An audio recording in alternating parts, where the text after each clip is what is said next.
Hello doodles! My name is Rosie, and if you're new here, welcome to my channel, and if you're not, thank you so much for being here. Today we're doing two things. We're going to be studying one of my favorite YouTubers' faces, and also my process of drawing a face. I'm going to be showing you how I do it and what I'm thinking of. This isn't a tutorial. Not a tutorial because I'm not licensed for that, but I can show you what I do because I can do something. Yeah, so let's start. We're gonna be learning ChadChad's shapes, the shapes of her face. So I have it pulled up here already, and the biggest thing to note is what is easy and what is not easy about these shapes. At least for me. The easiest shape for me is a circle. Like, not a normal circle, because obviously circles in life are not always perfect other than your eyes, but you still don't have to usually do a full circle. The nose right here. The circle. And then we get the triangles. We have another circle here. But yeah, every single portion of her face is going to be a certain shape that we already know. I already know these shapes. I already know lines and colors. Oh, excuse me, I'm sorry. And you do too. You already have enough knowledge to get all of this done. I literally, oh, I should have done it on another layer. This is quite honestly, oh my God, why can't I zoom? It's pretty much the full way you would start understanding a face. Used to using digital stuff. I'm a traditional artist, okay guys? I tradition, even though tradition is stupid. But you can already see a face coming out from this rather than having nothing. But the biggest thing is that all of these shapes are just for you to look back at. You're not supposed to be really, I'm not gonna tell you what you're supposed to be doing or not supposed to be doing, but it helps you learn how faces work and how things work, so you're not depending too much on having something right in front of you. Like, what if the lighting changes? What if your iPad dies? Like, you never know, you're doing portraits or something for other people. That's different.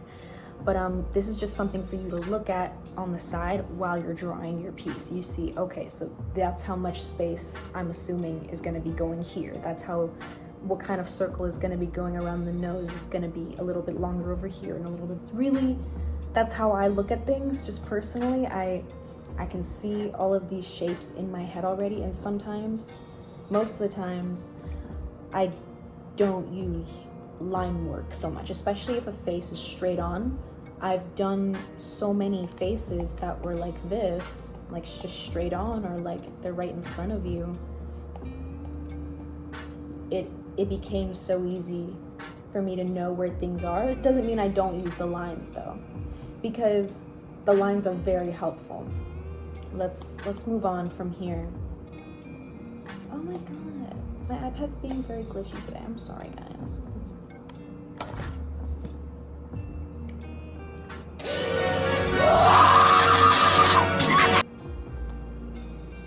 Okay, so for example, I'm gonna put a clip up of me drawing my boyfriend. I did a little short of that coming out actually probably tomorrow before this video comes out. But I do use lines. Oftentimes you don't see them in my work because if your face is straight on like this, I pretty much understand how things are going to be sectioned off and moving when I'm drawing you. But if you're facing me like this, or you're at an angle, or you're up like that, you definitely want to use that line work to understand, okay, the nose is gonna be around here, da, da, da, da. But that's just for me. Once again, I don't know what I'm talking about. I wanted to note on my audio though, sorry I don't have a microphone yet. I'm working on that. Your girl's still a college student, but once again, this video is probably not going to be too helpful for anybody. My process is really So yeah, and the same goes for color and for learning textures. You really just want to play around with it until you start understanding what's going on with your image, and you'll start picking it up per drawing that you're doing. For color, you essentially just want to know what types of shades consist of what colors.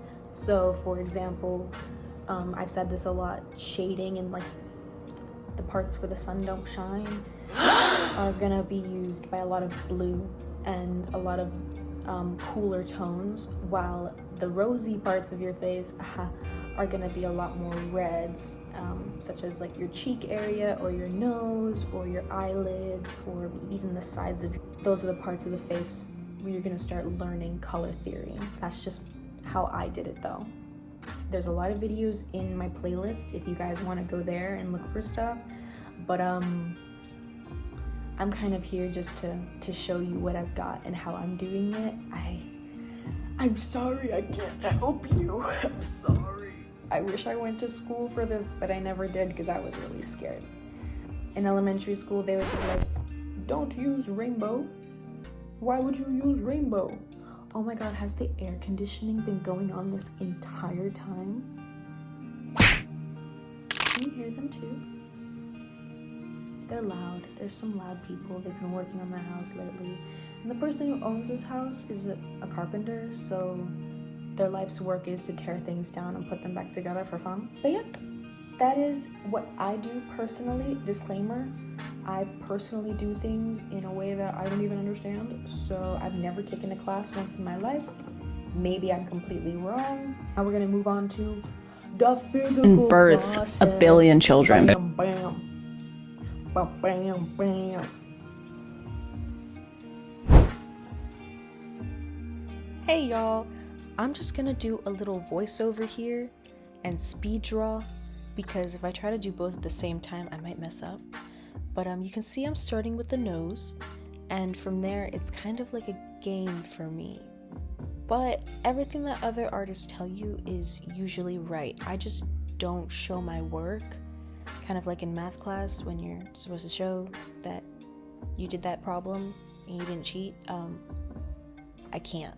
I literally can't. Which makes it really hard for other people to learn from me, and also was my problem growing up trying to learn how to draw. It just came really naturally to me, and when I lost it, I had lost it and I had to just figure it out again.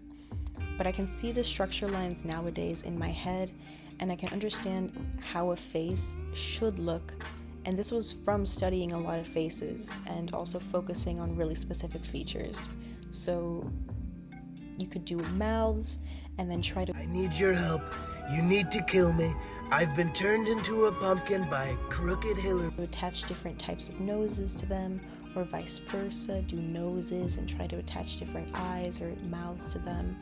But learning the anatomy of those little things and then adding it all together like a Tetris game was kind of what helped me learn. It was really tedious, but it was fulfilling because I then understood how a face was supposed to look.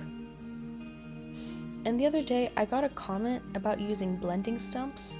Some people love these. You'll see that I'm not using them at all in this video whatsoever, but they're not necessary, you know what I mean? You'll see so many artists who refute them completely and just scribble like me, or a lot of people, like people in my comment section, telling you that you should be using them because they're necessary.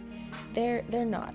You just need to use pressure and utilize the brightness and darkness of your paper and try to get the illusion down, because that's all art is, especially if you're trying to do any sort of realism or any sort of actual object and it's not abstract. You are simply trying to elude your audience. But whatever, I don't really care. ChadChad's face is already on my screen. You can see her. She's pretty much there. Obviously this is not an exact replica of her face, is in my style, but if you know a ChadChad when you see one, that's a ChadChad. So yeah. I'm just adding the finishing touches, her freckles, and the makeup that she has on. My little signature, which I'm still working on. I had two different ones. Here's the wonderful ChadChad. Hey, ChadChad, would you like to follow me on TikTok and on Instagram?